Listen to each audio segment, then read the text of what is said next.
తూర్పుగోదావరి జిల్లా నిడదవోలులో రాష్ట్ర ప్రభుత్వం తీసుకువచ్చిన ల్యాండ్ టైటిలింగ్ యాక్ట్కు వ్యతిరేకంగా నిడదవోలు బార్ అసోసియేషన్ ఆధ్వర్యంలో జూనియర్ సివిల్ జడ్జ్ కోర్టు ప్రాంగణమునందు నిర్వహిస్తున్న రిలే నిరాహార దీక్షలలో భాగంగా 11వ రోజు బార్ అసోసియేషన్ సభ్యులు ఎన్.డి. కమాల్ బాబు, పచ్చిగొళ్ల శ్రీనివాసరావులు ఈ రిలే నిరాహార దీక్షలో పాల్గొన్నారు.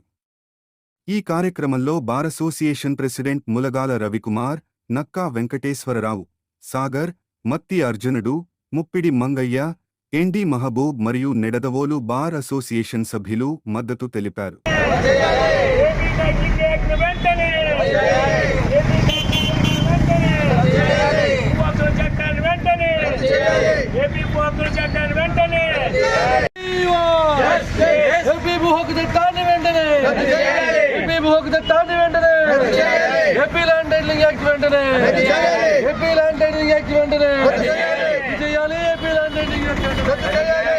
నమస్కారం అండి.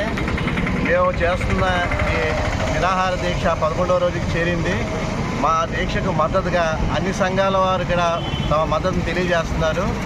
దీన్ని బట్టి మనం ఈ ఏపీ టైటిలింగ్ యాక్ట్ ఎంతమందికి నష్టకారం తెలియపరుస్తున్నామండి. మీకు ఈ విధంగా ఇది ఒక్క న్యాయవాదులకే కాకుండా అన్ని వర్గాల వారికి, అన్ని సంఘాల వారికి కూడా నష్టం కలిగించే యాక్ట్ ఇది. కాబట్టి ఎప్పటికైనా ప్రభుత్వం సానుకూలంగా స్పందించి ఈ యాక్ట్ని రద్దు చేయాలని కోరుతున్నామండి.